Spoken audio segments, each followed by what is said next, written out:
Hello, everybody. I'm here. I'm here on the internet. Wanted to talk about some astrology. That's what I do now, I guess. I used to do music. I still do music, but right now I'm doing astrology. This helps me make sense of my world. Hope everyone's doing okay. I've decided to take a break from social media. For the most part, I've successfully not scrolled my news feed today. Feel good. That's just for me. It's just because that's what I feel like I need right now. And I'll actually talk a little bit about that when I start talking about the astrology leading up to the full moon on the 4th of July, which is going to be interesting. So why don't I just go ahead and bring up the chart and do some explaining. Let's see, let me get my chart here. All right. Yeah, this is now. This is where the planets are right now. All of them. I get my little drawing thing out because I like to draw. I like to tell everyone about what it means, what is what. Give my quick little synopsis. The planets are functions. The signs are how those planets function. And the houses in your chart are where things happen. Now, do not speak about the houses in general. That's these little numbers. For the overall astrology, because those are specific to individuals or specific to places or events, specific times. Right now, we're just talking about the general gist of what's going on. So this is today. Well, we've got the moon conjunct Uranus this evening. Uranus is freedom and revolution, and the moon is our soul's needs, inner security, emotions. So, you know, when you have your inner security and emotions meet Uranus, freedom and revolution, you might have a little bit of an emotional upheaval happen this evening. Realizations, interesting events, especially when it comes to Uranus. So also over the last several days, we've had this Mars-Neptune conjunction. This is very confusing in my opinion. It can be a bit of a dampening of Mars's action and will and anger.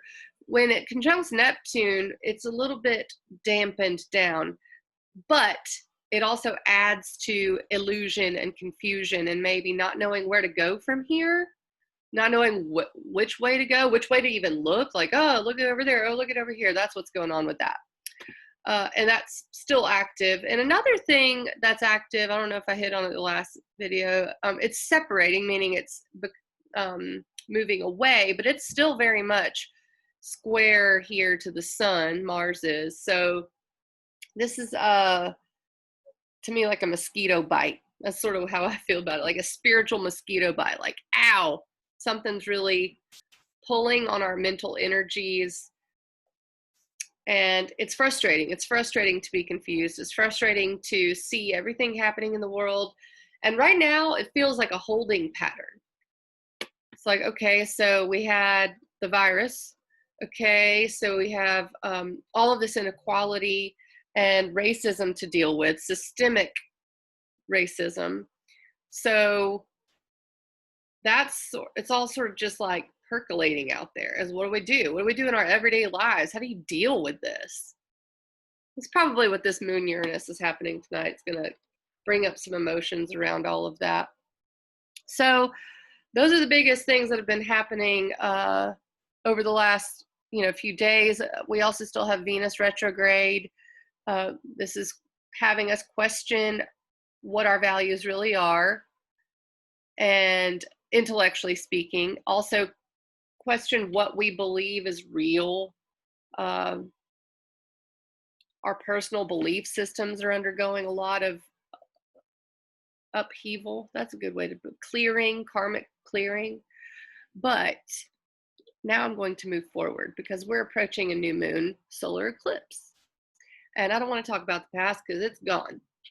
Now we're talking about now and the future.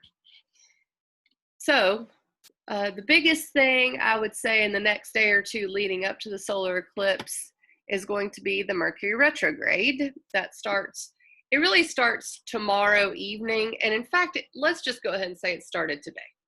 Let's go ahead and say it started a few days ago, maybe even Saturday. You know why? Because we look at this thing called degrees in astrology. This is exactly where Mercury is. It's at the 14th degree. It was there, actually, let's look. It hit the 14th degree last Saturday. So to me, Mercury retrograde's energy, its energetic stamp is already on us, okay? Because it reached the degree that it's going to turn around and go retrograde already. Today it's there, and then we'll go fast forward to Thursday. This is, actually, let me show you. I'll show you right there. Right after midnight, Mercury turns retrograde at 14 degrees of Cancer on Thursday, really Wednesday night. So to me, this has similar connotations to the Venus retrograde because it's intellectual in nature, but it's also mixing with our emotions. So our thoughts and our emotions, what are we thinking about? We're thinking about how we feel. We're thinking about our security needs. This translates to me like, oh no, we see some of these states being hot spots. The virus is still very much active. And now we start to go, what is my security needs here? What do I need to do for myself to make myself feel okay? That's really where Mercury retrograde is going to be focused on right now. So, I mean, for the next month, really, it's going to be about feelings and emotions. So get ready to swim, because that's exactly what it's going to be about. We've had a lot of mind over the last month. It's been a lot of thinking and information gathering and speaking and communicating and information. Well, Mercury is moving into this space of feelings, and all of a sudden our thoughts are consumed by our feelings, and I don't think that's necessarily something that, is different. I mean, I think we're mostly always thinking about how we feel, but sometimes we don't. Sometimes we distract ourselves from how we feel. And I really think that's been a lot of what's going on. So it's not going to be so easy to distract ourselves very soon. In fact, now. And this is why I got off of Facebook. I'm not completely off, obviously, I'm sharing here, but I want to maintain some form of communication with you guys because this is important to me. The symbolism of what's happening in the future is super important. And so, to have your mind overwhelmed by feelings is kind of a recipe for saying things that you don't necessarily, maybe shouldn't say, speaking on your feelings. And, there's a few other things happening with this Mercury retrograde, and it's very important for you to find where this is in your chart. If you pull up your chart, you can do it on astro.com. You can email me. I'll email charts all day long for free. Here you go. You can have a chart. Totally, totally easy. Please email me if you want to know, what your chart looks like. I just need your time of birth. But the Mercury retrograde makes things louder. It makes the inner emotional chatter louder. This is a kind of worrying I could see happening with this. There's another, let me just keep going here. I'm even having trouble. It's retrograde. I'm having trouble describing it already. But I specifically don't want to trigger myself. Specifically. It's super easy to get triggered with Mercury retrograde in Cancer. Whether or not you even are looking for it, And since Mercury's been there, I've been emotionally triggered by stuff I see online, by the way people communicate with me. Are they taking too long, or are they actually, overwhelming me with communication, all these sorts of different things. And I can't do both the thinking and the feeling right now. It's just so much. So I'm cutting down what might trigger me, and I'm getting off of Facebook. I'm even sort of off of Instagram. I've been doing a lot of researching today about history, so that I can relate it to astrology. And whew, there's a lot of historical significance in the patterns that we're seeing over and over and over and over again. So here's one thing I do want to show you. Let's see if I can pull this up. Yeah, there it is, USA. The inner chart is the USA's chart. And this is a pretty, I don't generally do this sort of advanced stuff, but this is the USA right here in the middle, okay? The outer chart is where things are right now. And I find it extremely interesting that Mercury is pretty much turning around and going retrograde on the United States of America's sun degree. So the sun degree is what we talk about when we say, I'm a Scorpio. That's where the sun was when you were born. When the United States was born, the sun was in Cancer at 13 degrees. Mercury's turning around. So this has implications for the United States as a whole. In the United States is eighth house. The eighth house is taxes and debt, other people's money and resources. So just something to think about. I found it very interesting. Another thing that I find interesting is we're having a Neptune opposition. We're about to go through a Pluto return. This Saturn on our south node, this all spells some shifting for America, okay? About to have our Chiron return, like, whoa, hello, America. What's going on here? So all this leading up to our next election, I found extremely interesting. So yeah, you know, what America does right now is going to be affected by this Mercury retrograde. And you know, ultimately how we feel, especially being Americans.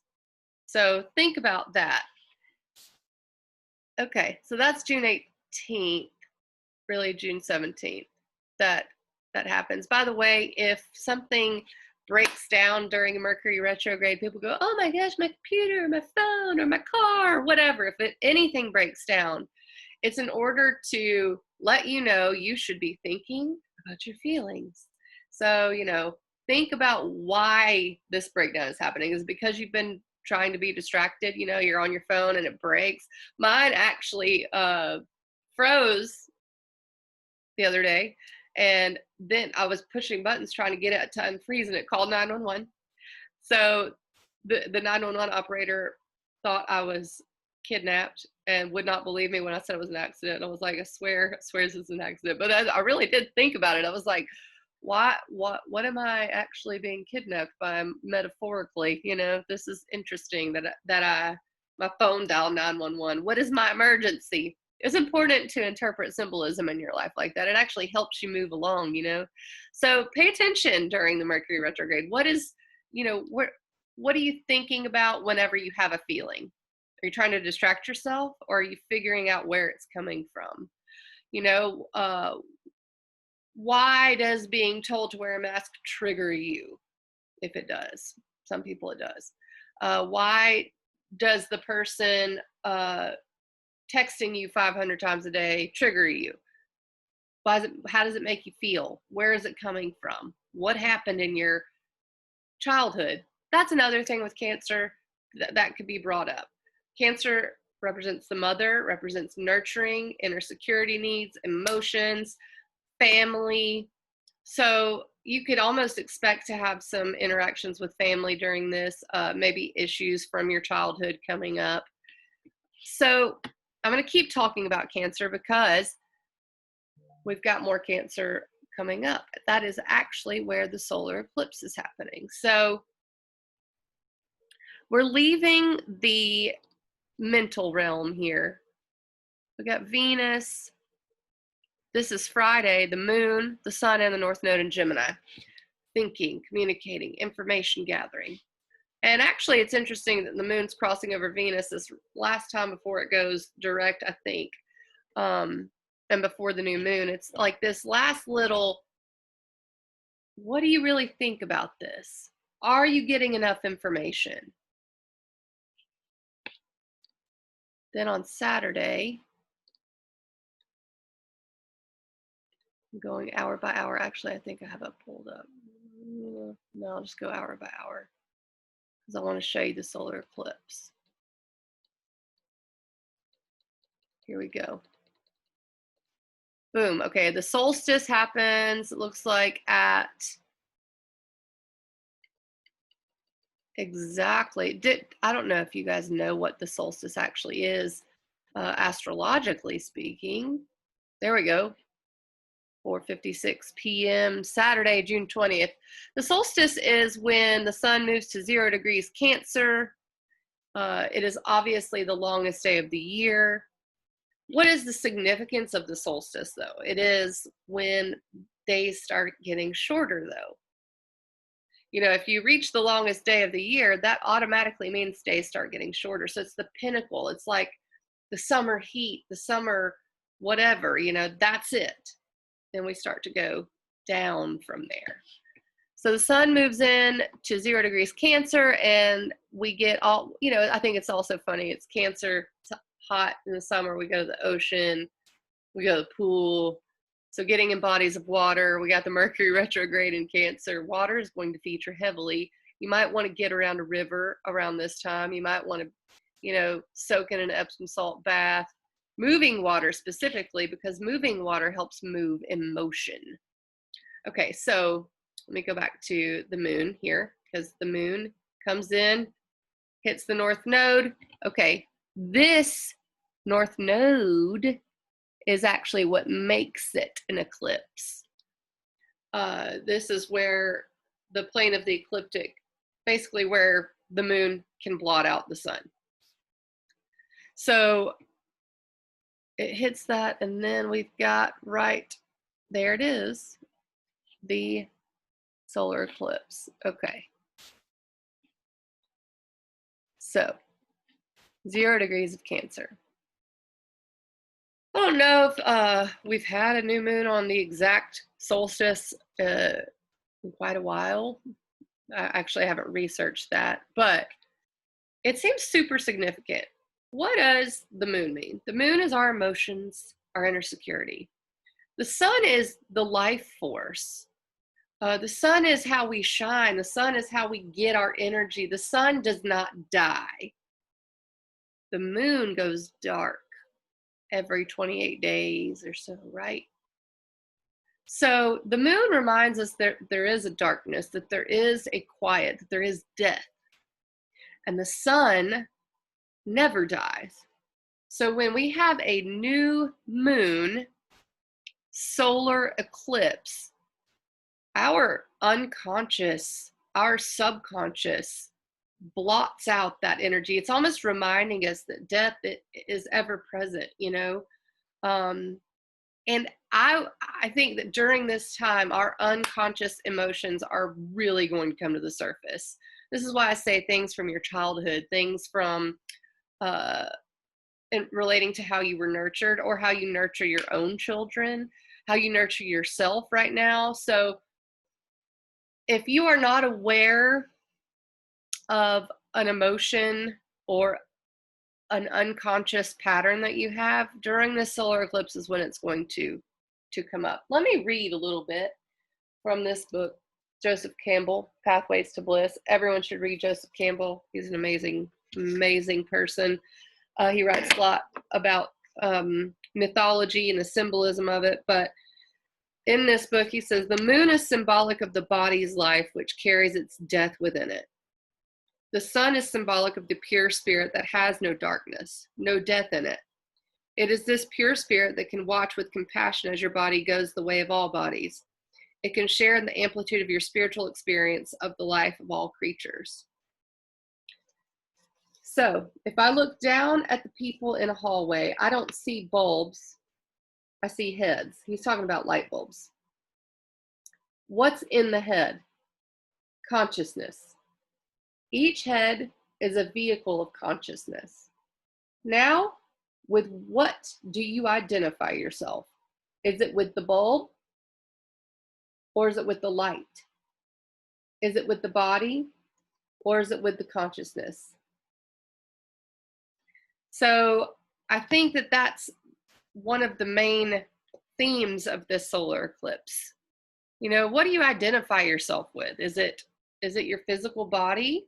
Is it your consciousness? Are you evolving as a human, as a soul? What are your soul's needs? Are you present in this moment? What are you feeling in this moment? Think about it. You're not going to be able to not think about what you're feeling in this moment. I welcome this a little bit because it's been so intellectual, so information, and that's not going to go away because the North Node's there, Venus is there. But to have the feelings be amplified is something that I'm looking forward to. A solar eclipse is like the reset button from spirit, from the universe, from God. It's saying, pay attention to these emotions. What do you feel? What do you feel about what's going on in the world? Do you feel scared? Why do you feel scared? Do you feel angry? Why do you feel angry? The answers are not going to be some magical, cure-all, but they're important to know. They're important to be aware of. What do you identify yourself with, the consciousness or the body? So bringing the unconscious to the surface, to the conscious, your patterns, your needs, your wants. Do you need to be hugged? Do you need to be loved? Do you need to quit doing unhealthy things to your body? All of this is going to be determined by what's in your astrology chart. But find Cancer, find where it is in your astrology chart. This is the area of life that it's going to be affecting, that you're going to have a reset button on. So if this solar eclipse, let me read a little bit, that is not what I want, some interpretations of the houses. The solar eclipse is a reset, especially where feelings are concerned. If it's in your first house, if you're Cancer rising, it's yourself, your independence, your instincts, your identity. So yeah, if you're having this solar eclipse happen in your first house, if you're a Cancer rising, it's going to affect how you show up in the world. Who are you? If it's in your second house, that means if you are, I believe, it's going to be Pisces rising. No, I'm wrong. Think, Mandy. Think. It's very hard to think sometimes. Gemini rising. If you're a Gemini rising, it's going to be in your second house, and it's going to be about self-sufficiency, about money, about values and security. Basically money, I would say, for the second house. Finances, how you do that. If you're a Taurus rising, it's going to be in your third house, and that is communication, learning, siblings, community. If you're a Aries rising, it's in your fourth house, and that is about emotional security, integrity, home, and family. If you are a Pisces rising, it's going to be in your fifth house, this is definitely going to be a reset on how you feel about your creativity, courage, joy, your inner child, romance. If you are an Aquarius rising, this is in your sixth house. This is how you feel about what you do every day, about service, habits, your health, your healing, even pets is a sixth house thing.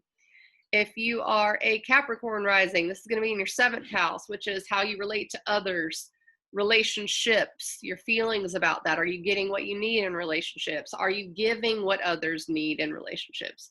The agreements you have, how do you nurture yourself in relationships?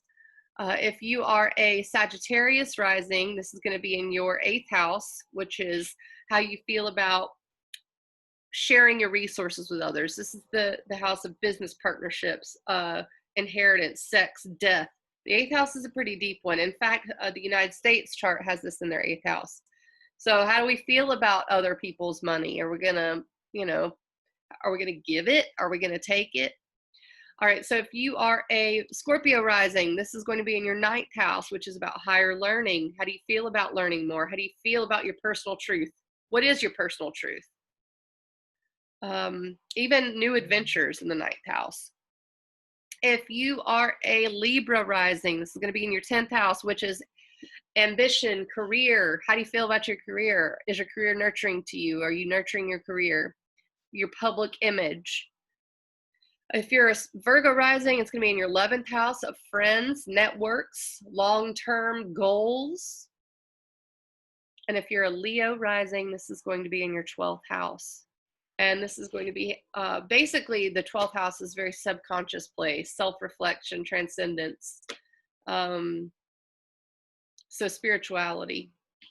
I wanted to give that quick house synopsis because that's also where Mercury is going to be retrograde. So this area is very highlighted, especially over the next month.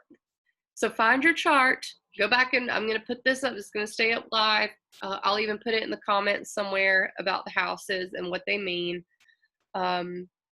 Because you're going to, I mean, your emotions and your feelings are going to be heard during this time. A lot of people say retrogrades are very inward and quiet. And I guess I can kind of see that. Sometimes I think it just depends. I think you can choose what you want, but for sure, these planets are louder. When Mercury is retrograde, it is louder. That's what Rick Levine says, and I like what Rick Levine says. So the way you communicate, you know, is going to be, your emotions are going to filter that. Set intentions around new feelings, maybe about how you relate to this area of life. For instance, for me, I'm a Cancer rising, it's in my first house. How do I feel about my identity?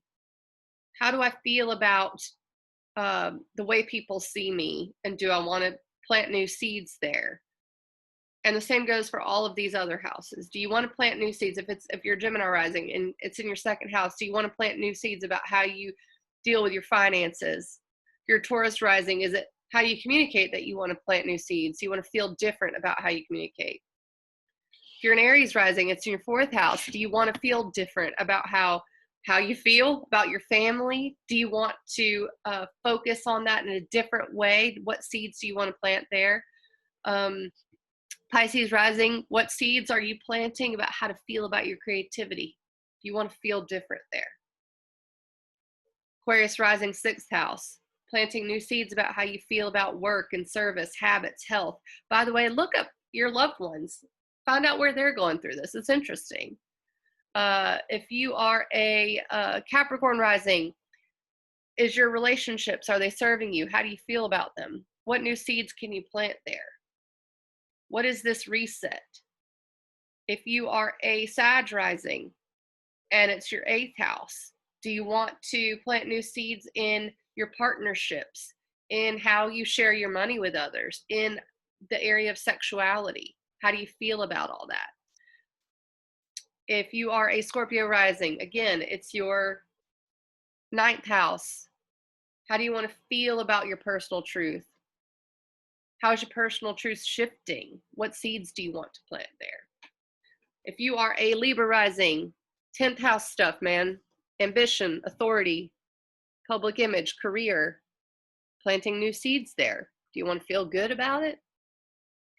If you are a Virgo rising, it's your 11th house, friends, networks, long-term goals, planting new seeds there. Maybe you want to meet some new people, have new tribe.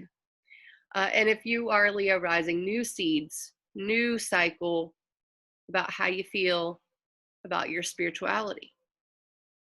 Do you escape too much? Do you try to deny your emotions? I really, really want you guys to look up your charts and figure this out. You can do this without having a session with me. If you want to go deeper, please get with me. I am loving the sessions I'm doing right now. But I just wanted to go through that. So now I'm going to keep going further into the dates. And, you know, by the way, don't forget the USA is a Cancer. So the United States is planting new seeds right now as well. Okay, so that just takes care of the solar eclipse. What else is happening? Well, we've got pretty much everything retrograde during this solar eclipse. The only thing that's not retrograde is Uranus. No, let's see. Actually, I think Neptune is not at the solar eclipse, but it goes retrograde very soon after that. Let's see where. By the way, expect to have, I mean, the very next day, Monday, some aha moments as well. The moon hits Mercury, and then the moon will trine Neptune, which is maybe some spiritual messages, you know, your emotions can kind of take a cue from that. I'm looking for when we've got Jupiter retrograde. Oh, that's another thing that's happening. Okay, yeah. So then we've got Jupiter conjunct Pluto on Tuesday, the 23rd, and Neptune turning retrograde. Okay, so what is this Jupiter-Pluto conjunction? Pluto is the deepest, darkest place. Pluto is Kali. Pluto is transformation, death, rebirth, and Jupiter is expansion.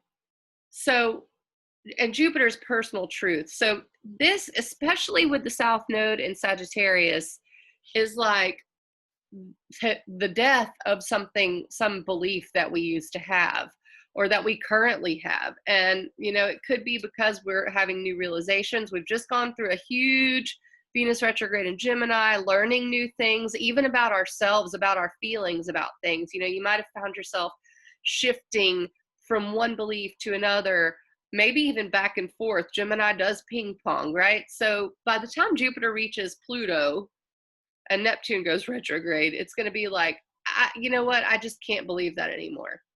Another thing that I've seen come up with the Jupiter-Pluto conjunction, because it happened back, let me see when it happened. It happened back,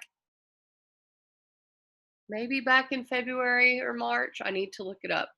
But this is as a retrograde, right? So this is rethinking. And it's like, I saw a lot of conspiracy theories come out, even some digging, like needing to know the truth, right? Because Pluto is the very deepest, darkest place, and Jupiter is expansion and truth. And it's like, I need to know the deepest truths here. So, you know, it's no surprise to me that we're bringing in, as a collective society, these deep, dark issues coming to the surface. We need to have some sort of higher plane, higher personal truth here. So as a retrograde, it's maybe rethinking, you know, what do we believe about Capricorn, our rules, our structures, our boundaries, digging up some deep personal truths and rethinking that. Like, you know, and of course I'm going to use the mask is a good metaphor. In fact, the mask is such a good metaphor for right now. But, you know, these people who have such very strong reactions to wearing a mask, you know, and maybe during that time, especially because it's a boundary, right? Capricorn is a boundary and a structure. Maybe people rethink that around that time. You know, maybe something comes up for them, they rethink that. You know, you could even have people rethinking the fact they don't want to wear more. And my personal opinion is that it absolutely helps to cut down on the virus particles out in the air. So I think it's absolutely beneficial to wear a mask in public. That's my personal opinion. And also the opinion of most science. So this boundary issue is going to come up, and it's not just the Jupiter-Pluto conjunction, but it really is the death of a personal truth that we've had. Let me clear all these circles out so I can keep moving forward. And, you know, you can even be dealing with governmental structures here as well. Some secrets coming out. Jupiter-Pluto is secrets. What else could I say about Jupiter-Pluto? It's just really intense power struggles as well. I mean, and this expands that. So you could see a lot of power struggles coming up, especially in the government. You may even see, you know, both sides of the aisle. Maybe they're rethinking it and they're going to actually work together. Pluto also is, you know, representative of other people's money and inheritance and stuff like that as well. So wouldn't surprise me if, you know, there's some economic trouble in which we go, oh, we need another bailout, you know. So just pay attention to that. Okay, let's keep going here. There's a specific thing that I want to talk to y'all about, but it's not quite active until, there's the Venus direct. Okay, so pay attention around June 25th, Venus goes direct. I feel like we're going to be certain of something, especially when it comes to our values. It could be like mentally, I'm deciding. I'm deciding this based on the last 40 days, based on everything that I've had to encounter and that I've questioned my values, that I've, do I feel like I have to hang out with a big group of people? Do I feel like I have to go out to a bar? Do I feel like I have to do this creative expression, or can I do something different? Do I feel like I need this or that? That's what Venus retrograde in Gemini has been about, intellectually considering that. When it goes direct, feel like we're going to make a decision. Whatever we've had to juggle or figure out over the last several days, there is going to be a certainty to this, especially since it will be trine Saturn. Locking it in, man. Whether we receive a piece of information that locks it in or whatnot, that's for certain. So the Venus retrograde hasn't been super hard for me. I mean, I guess it has been in certain ways, but it's definitely had me questioning things, and I've flip-flopped a lot. How do I feel about this? How do I feel about that? And I think that's because information keeps changing all around us. It's impossible to not flip-flop right now. So, but the moon will be in Leo, which is pretty heart-centered. It's like the inner child's coming out, and that's Thursday, and it may be kind of, especially after that new moon in Cancer, maybe kind of whiny, expect for things to be a little bit whiny over the next month. And I've told people it won't be a party boat summer since last year. So I guess I'm going to pat myself on the back for that prediction. Okay.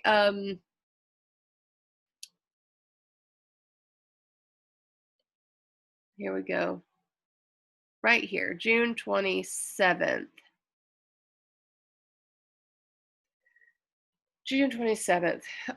We've got two planets at these very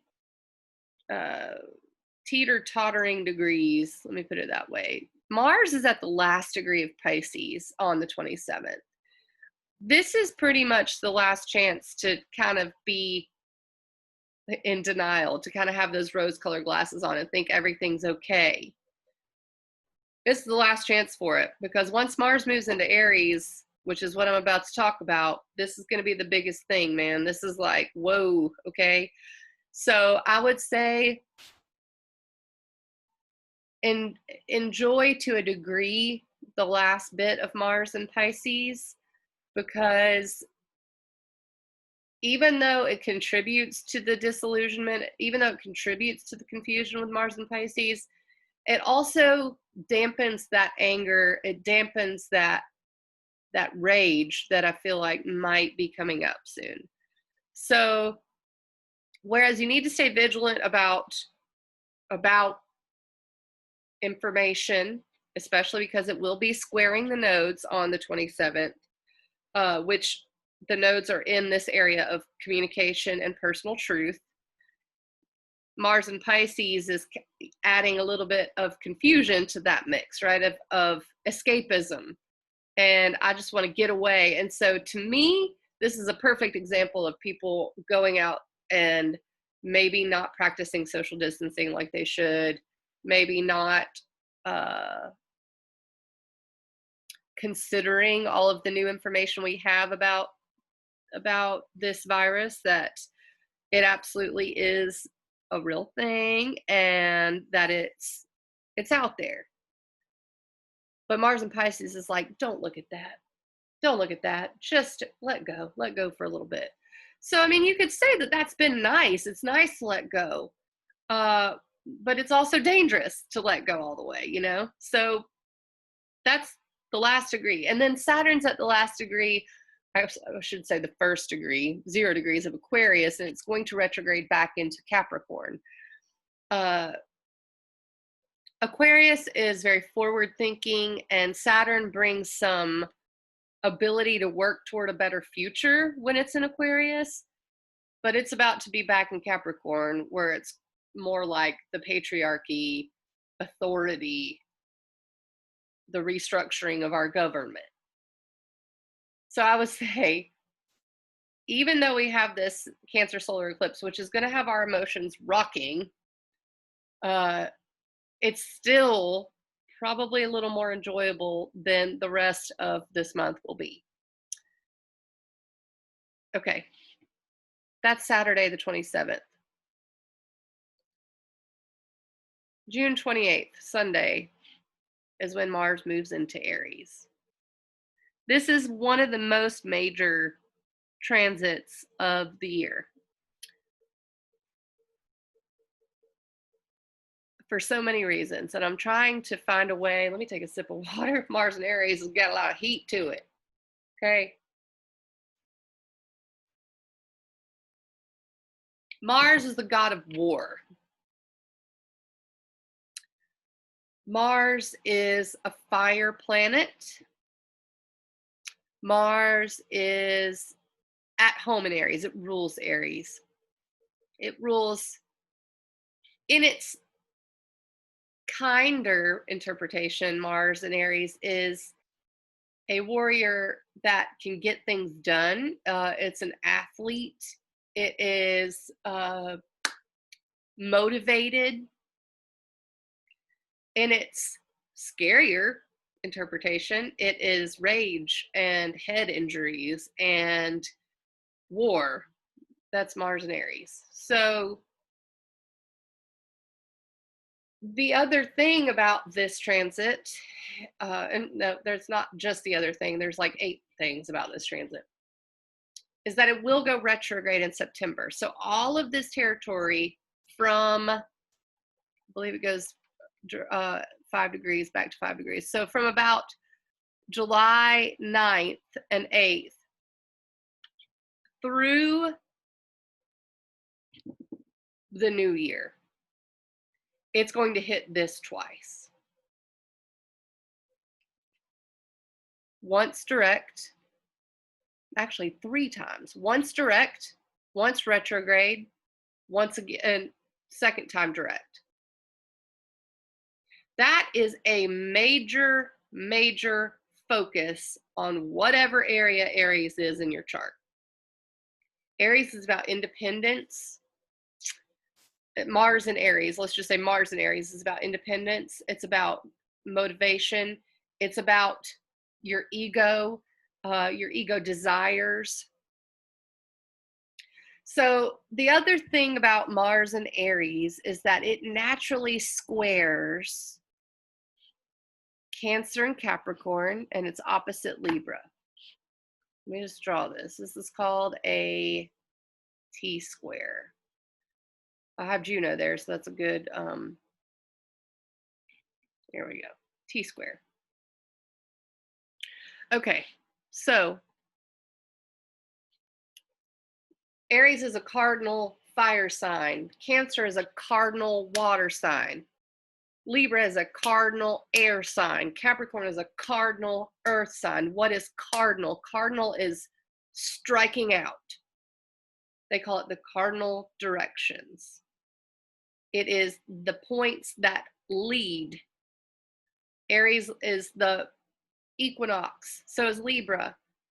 Cancer and Capricorn are the solstices. These are the leading, the sprouting of the plant. Cancer's birth. You know, Libra is dealing with others in this. I mean, it's usually romantic relationships. You know, it's the scales, it's the balance. Capricorn is the mountain goat climbing the mountain. It is the mountain. It's the idea of, you know, government structure. So we're talking cardinal signs are very, and this is what makes it difficult, because these things like to lead, right? So Aries likes to get what it wants. Cancer needs to get what it needs. So to have Mars square Mercury in Cancer, which is ultimately what I'm getting at here, and it is after the full moon. I don't care. I'm just going for it because I need to talk about this. First, let's see. It doesn't quite square the sun in Cancer. It's pretty out of orb, but it does come into square with Mercury pretty quick, even though it's after the full moon. I'm aware that I'm past that. I just need to talk about it. You know, this is high emotions, high emotions. Mars comes into contact with Chiron, which is wounds, right? So it's like the wounded warrior, um, really kind of staking your claim. I need to be here. I need to be independent. I need to be seen. I need to be honored for who I am. But Mercury's over here in retrograde in Cancer going, but I feel this way. I don't know if I feel like staking my claim. I don't know if I feel like healing. I don't know if so that's high emotions. Probably speaking out of rage. Probably, Mercury's like, I feel this way, I need to communicate this way, and Mars is like, yeah, do it. Mars is just, it's like the bubbling pot. And that's just after a full moon. So let's let me rewind. I just had to talk about this because it's also going to be square. It's going to square Mercury, I think, 3 times over the course of July. So yeah, there's the retrograde. Then Mercury goes direct, and it will square it again on July 25th. That's a second square. A second, wait a minute. Are you thinking about how you feel? You're acting. Mars acts, Mars goes. So that's, I guess, one of my main things is don't act too fast without checking in with your thoughts and feelings first. Definitely do that. And then let's see, does it do it again? Mars goes, when it goes retrograde, or it just opposes it. So I guess that's what's going on. Okay. So let's see. Yeah. Mars square Mercury, July 7th. Okay, yeah. So July 7th, July 25th. Those are the 2 dates where the Mars squares Mercury. Let me go back to when Mars moves into Aries, because there's another thing. The day Mars moves into Aries, the moon is in Libra. Libra is opposite Aries, so Libra's like, I need to have some balance. I need to have some peace. That's how your emotions are feeling. It's also known as the first quarter square of the moon. All of these things I'm throwing at you, just understand high tensions, high emotions. It's a balancing act. It is, am I getting what I need in every area? Am I getting what I need for my self-autonomy? Are my emotional needs met? Are my needs met by my partner? Are my needs met out in the world by my career? This is extremely creative, extremely triggering. I mean, you can't have, it's like 2 separate tug of wars going on across each other. That's basically what it's like. Okay, so that's those dates. Just some Mars stuff.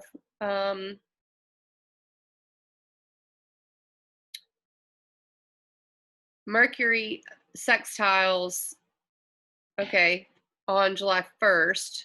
Mercury sextiles Uranus, and that's some shocking information could come out. Maybe some emotional realizations that you never expected to have, like, oh my God, I feel this way. I didn't realize I was going to feel that way. And the moon's opposite Uranus that day, of course. So I would take a look at July 1st as being maybe a bit of an emotional jolt, some intellectual realizations going on. Let's see here.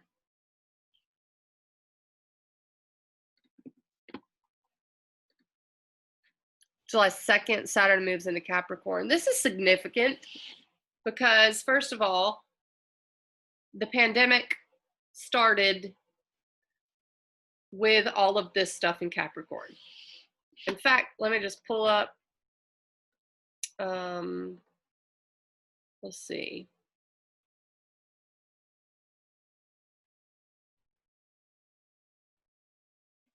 No, that's not what I want to pull up. I want to pull up I want to pull up early March. Let's pull up early March. Let's just say pandemic, because I remember March 7th or 8th being when I knew we got to go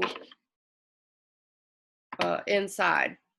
Oh, Venus was conjunct Taurus. Okay, so yeah, what I really wanted to show you though was all this. So the outer chart is the pandemic. The inner chart is July 2nd coming up. You see? So when Saturn retrogrades back to the 29th degree, you're revisiting all this.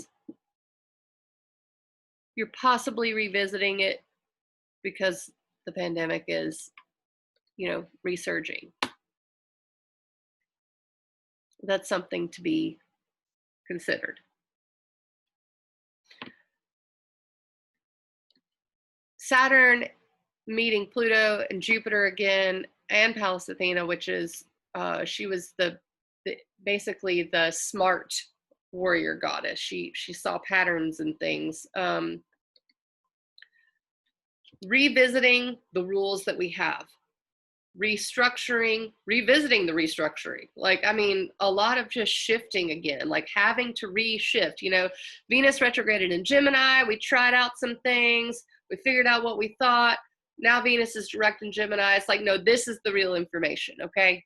This is what we figured out. And we figured out that this is spreading, and we probably need to be careful,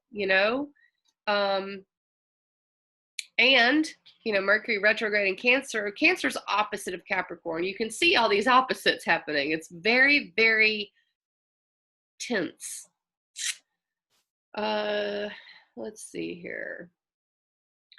So July 2nd, something to pay attention to.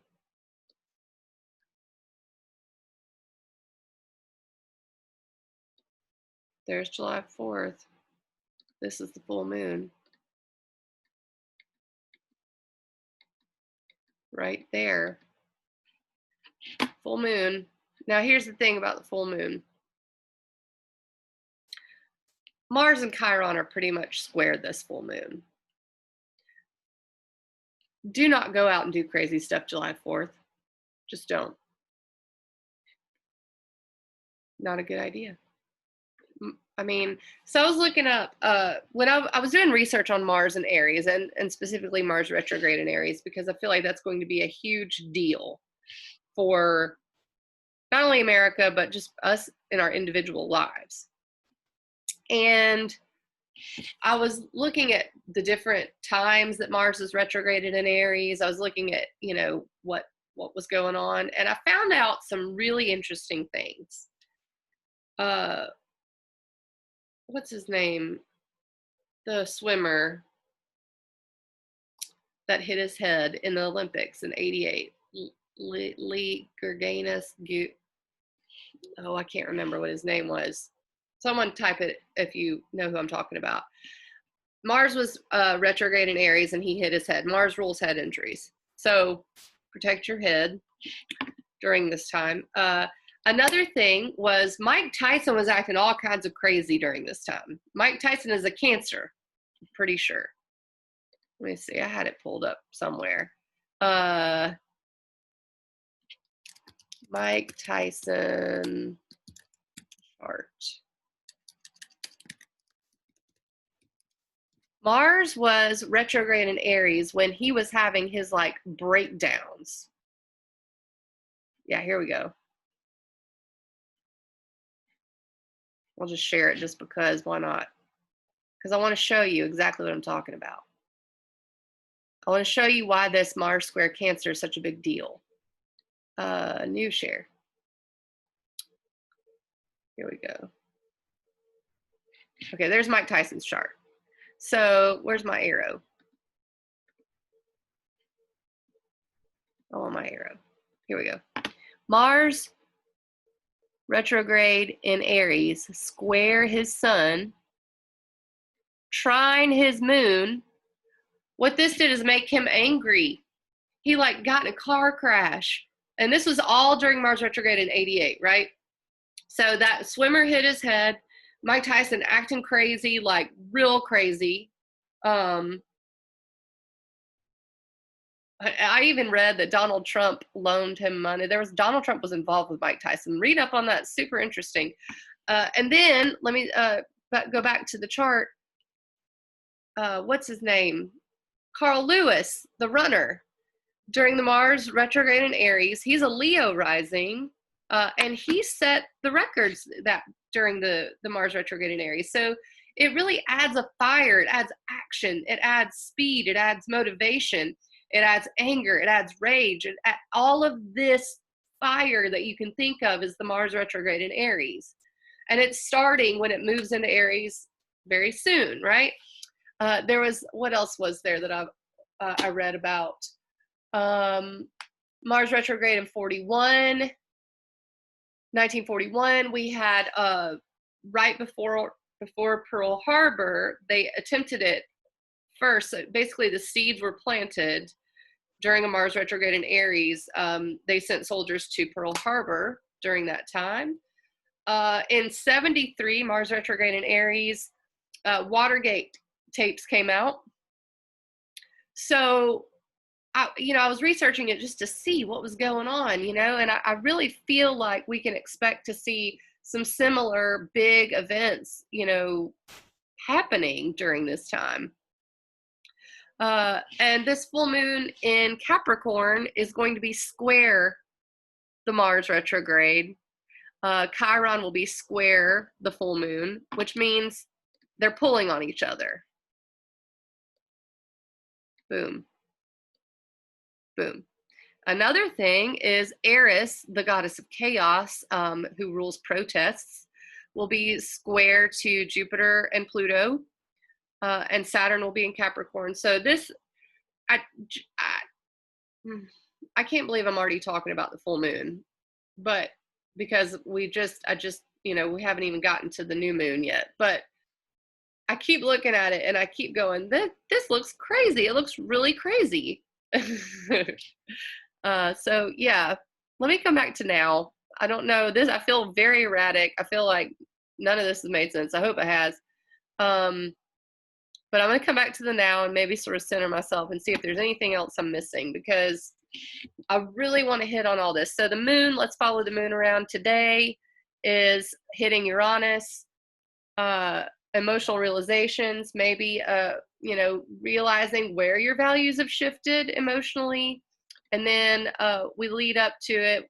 The moon moves into Gemini. This is that last little bit of, intellectual considerations here with Venus retrograde. So actually take Thursday, Mars goes retrograde. The moon's in Gemini with Venus retrograde. Mercury. Pay attention Thursday to your feelings, and do not, actually today even, I think you're probably being shown that you can't have your beliefs very, don't stick your feet in the mud. Don't get stuck in an emotional belief. Allow for flexibility. I couldn't even find those words, but hey, Mercury retrograde. And then, of course, we got the solstice and the new moon solar eclipse. Tuesday, the moon's in Leo.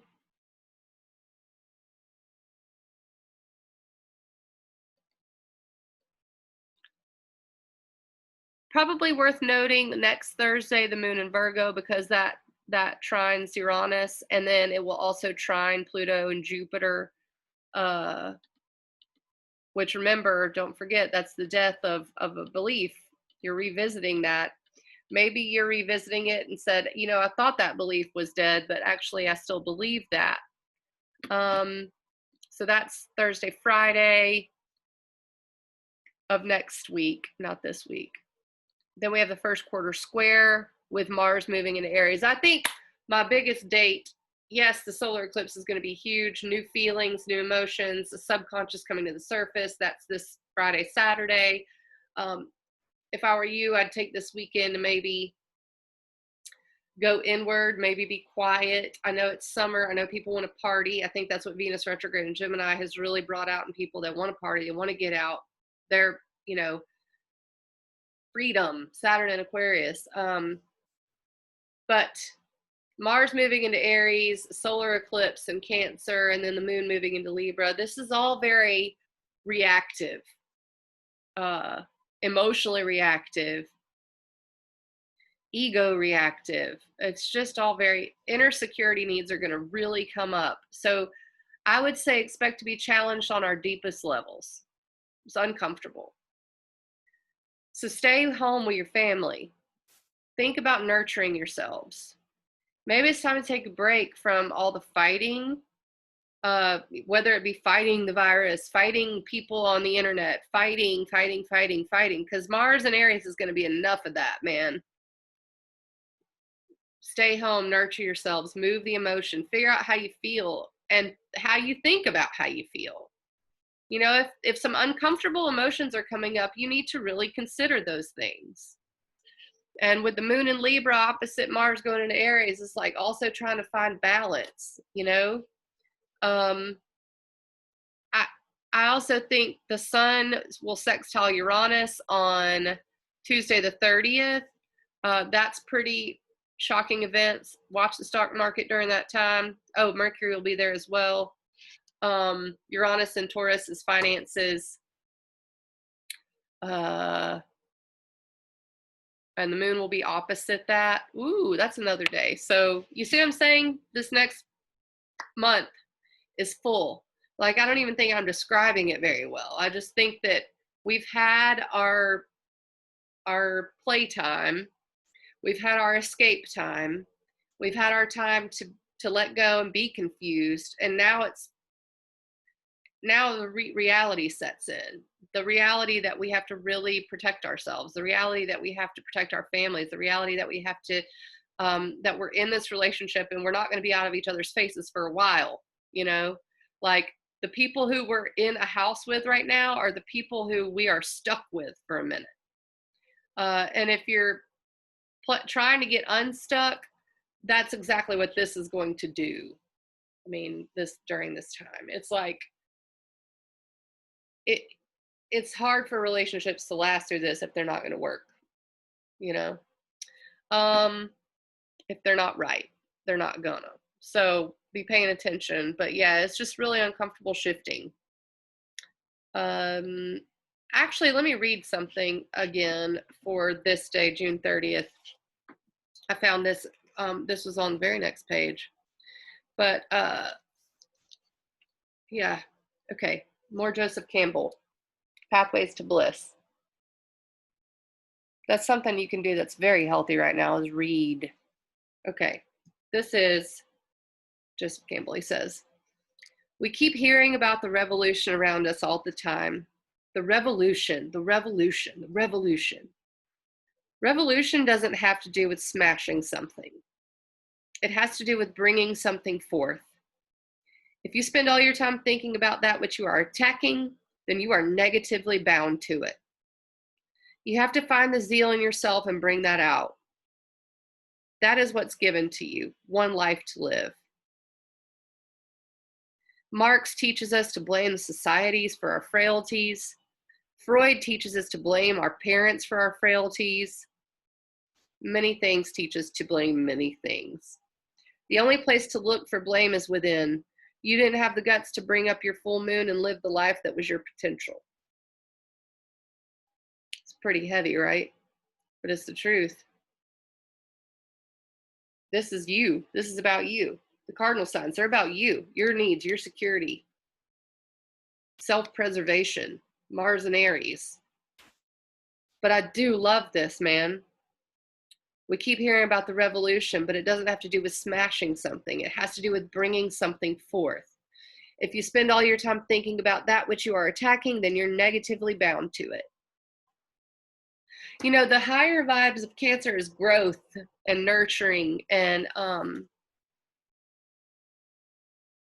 you know, as much as revolutionaries probably don't want to hear me say it, because it is important to smash things, right? It is very important to do that, but it's equally revolutionary to grow something.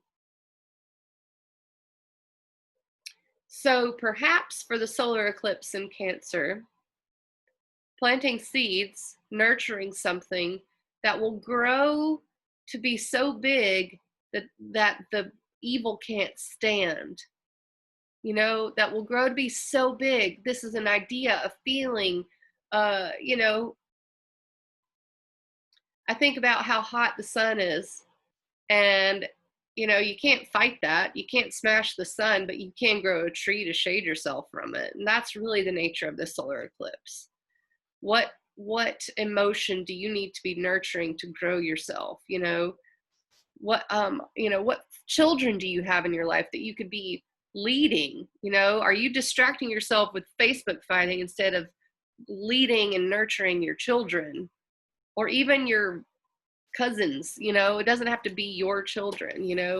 But maybe we can grow something to fight the virus.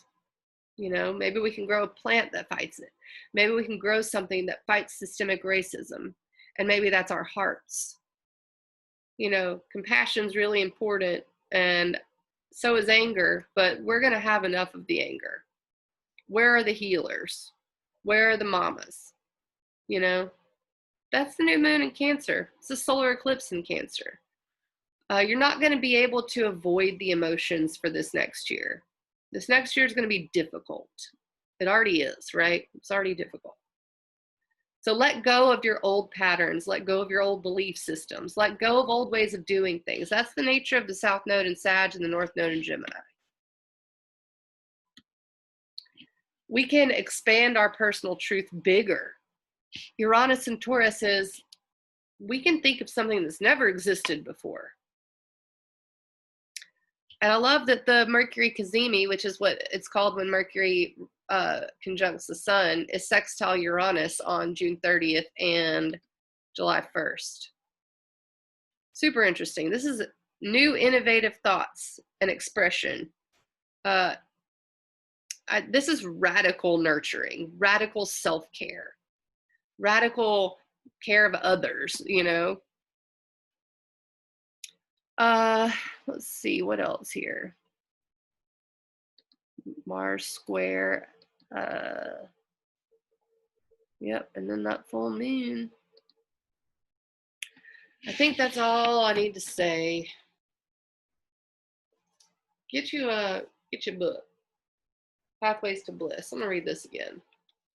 We keep hearing about the revolution around us all the time. The revolution, the revolution, the revolution. Revolution doesn't have to do with smashing something. It has to do with bringing something forth. If you spend all your time thinking about that which you are attacking, then you're negatively bound to it. You have to find the zeal in yourself and bring that out. That is what's given to you. One life to live. One life to live. That's what's given to you.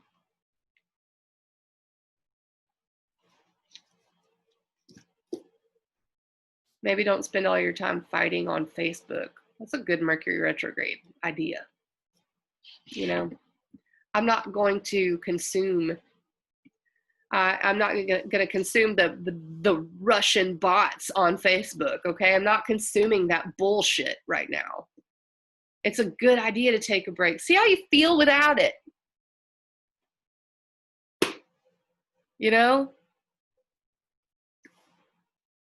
I just refuse to emotionally consume the fighting.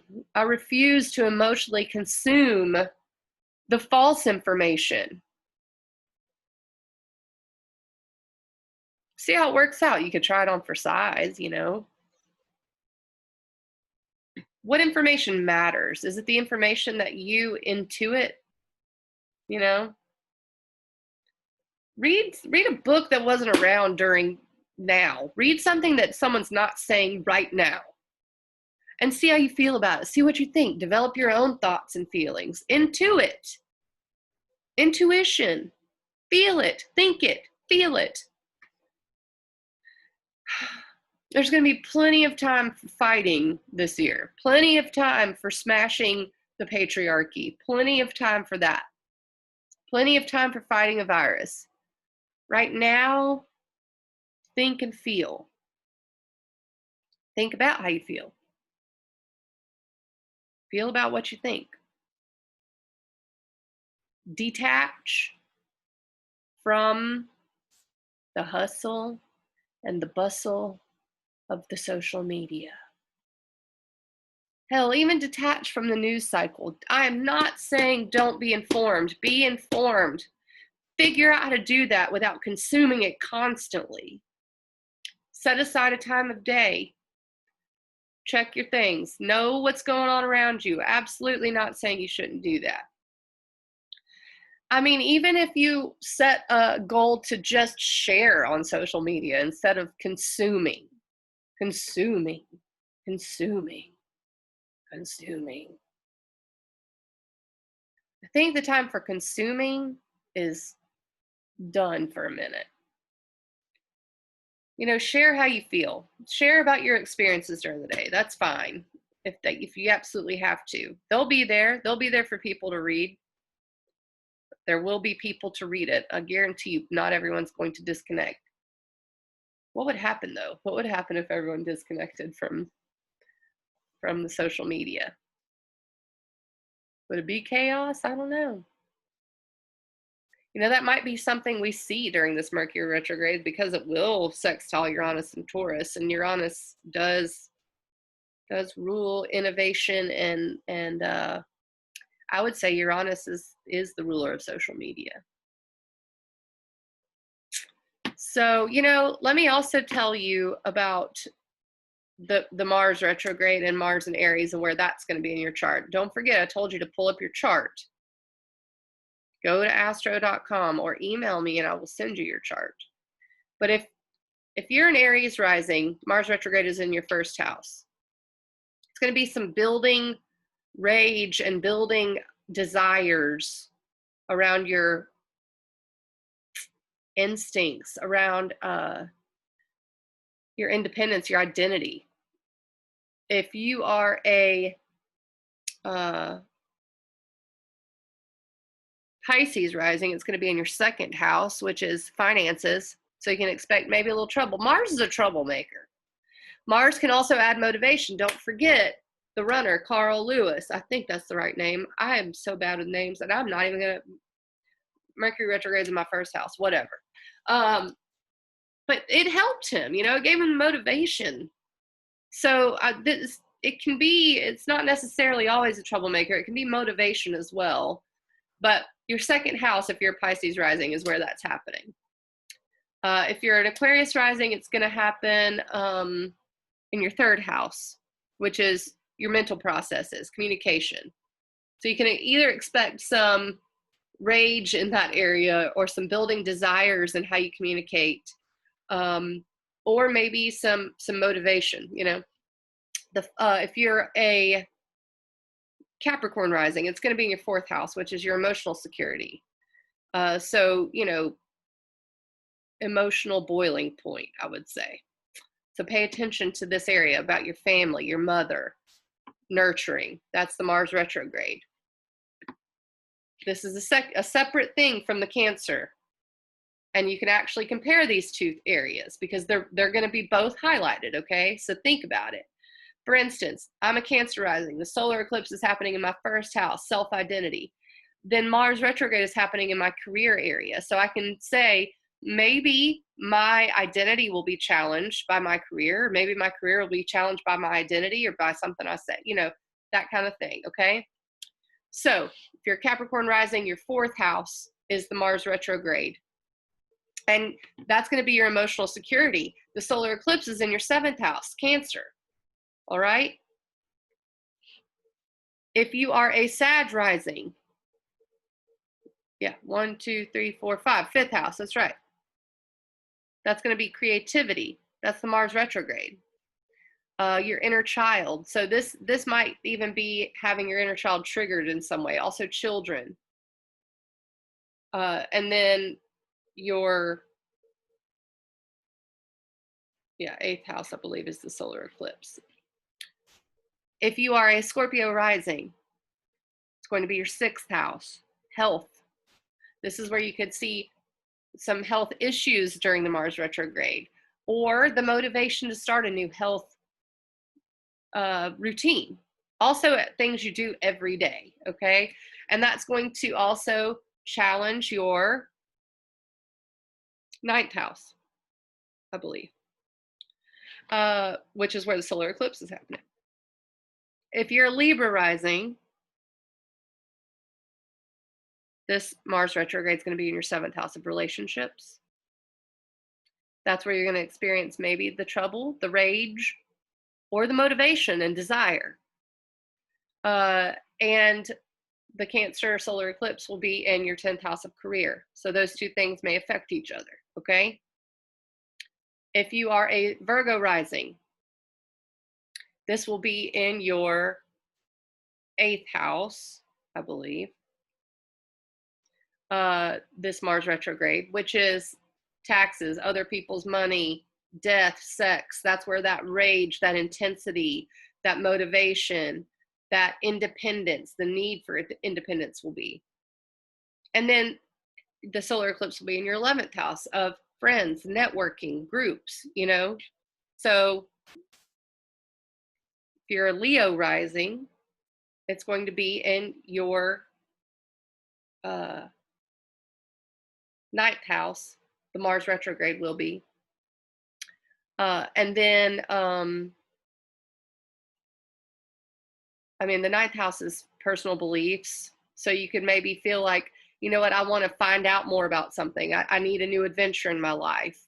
My personal truths are changing, or something challenging your personal truth. And then the solar eclipse will be in your 12th house, I believe. Man, my poor brain. It's hard to think about this stuff. And so if you're Cancer rising, this Mars retrograde will be in your career area. So you may experience frustration or new mounting desires in this area. And then, of course, the solar eclipse will be in your 1st house of independence and self. If you are a Gemini rising, it'll be in your 11th, Mars retrograde will be in your 11th house, which is friend groups, networking, goals. And then the solar eclipse will be in your 2nd house of finances. And then if you're a Taurus rising, the Mars retrograde will be in your, am I getting backwards here? 2nd house.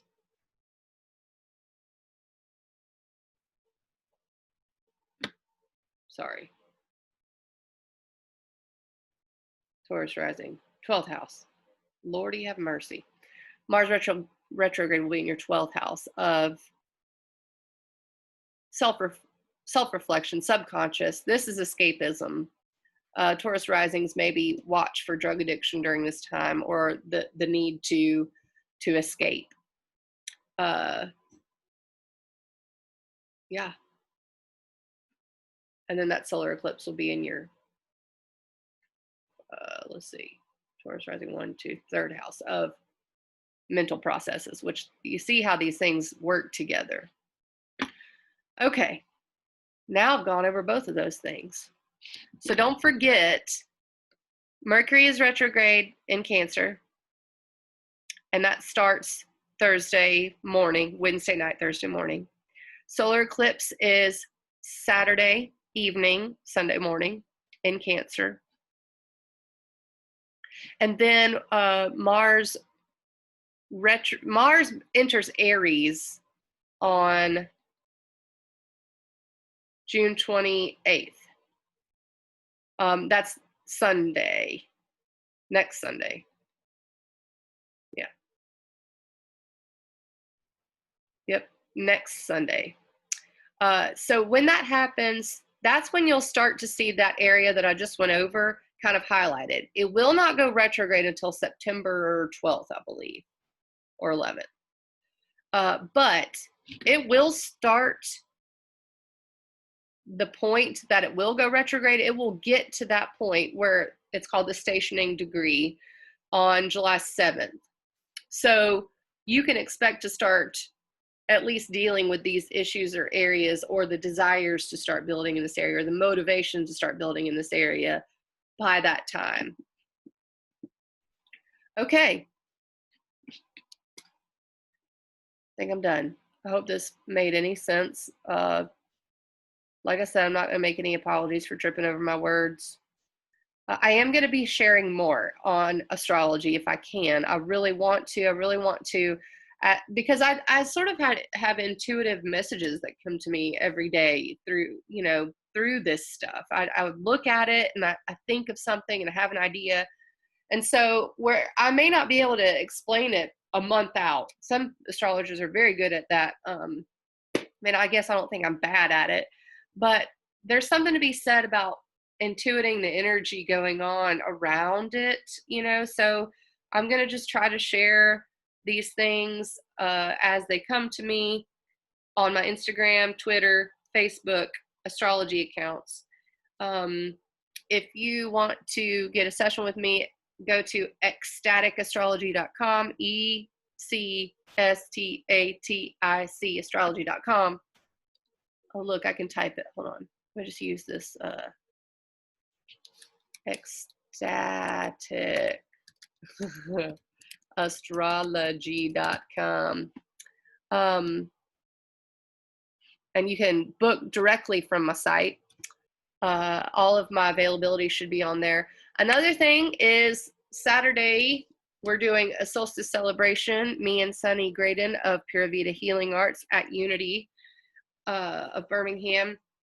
And I'm going to be diving in a little more to the Cancer archetype and what radical self-nurturing is like, because that also translates to nurturing of humanity when you nurture yourself and when you really dive into your emotions.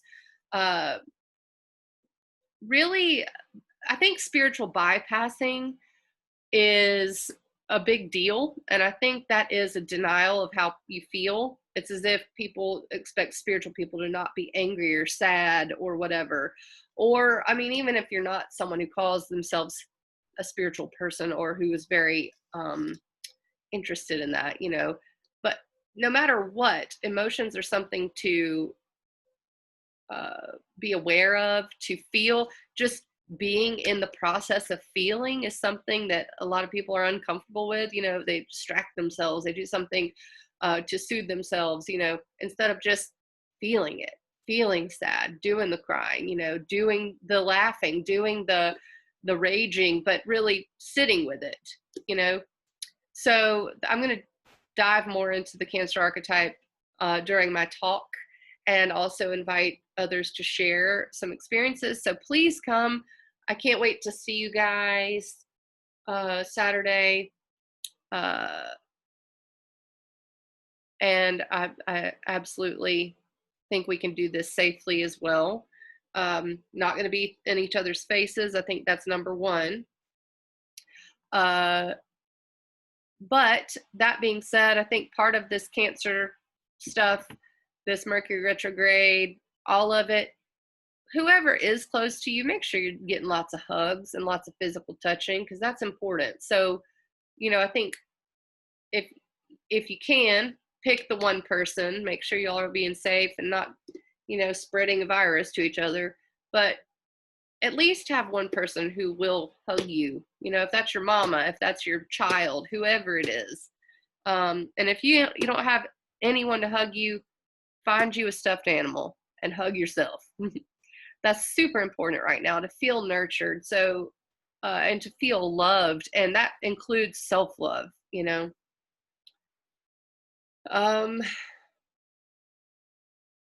Also, this is the first of 2 new moons of Cancer.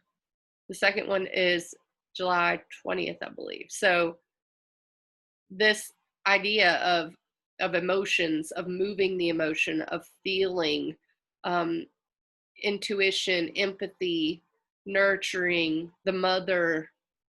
And I think you're seeing the rise of mamas. That Atlanta mayor, she's got that mama thing going on. So, this is also about parenting yourself, loving yourself, taking care of yourself, eating healthy, all of that. So I think that's what I want to say to you. And that being said, don't forget, this is such a great, great book, Joseph Campbell, Pathways to Bliss. Um, Look, I don't lie. You know, my mother-in-law got me this self-care for Scorpio, right? So self-care is important. Every every mama knows that, and even a lot of non-mamas know that. Even a lot of dads know that. The idea of mother doesn't mean you have to have children. Doesn't mean you have to be a woman. It means you nurture, you incubate, you grow. That's what it means. So that also includes self-care, because you know what?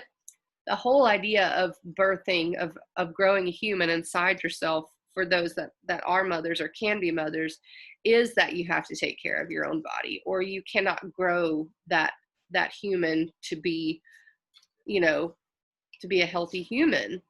Um, if you know, the, obviously that's an obvious thing. I know that, but I want that to be a metaphor for, you know, you can't heal humanity without nurturing yourself, without dealing with your own wounds, without dealing with your own emotions, your own childhood, and parenting yourself, and knowing when to stop, and knowing when to feed yourself healthy stuff, and knowing when to take your vitamins, knowing when to rest, all of that.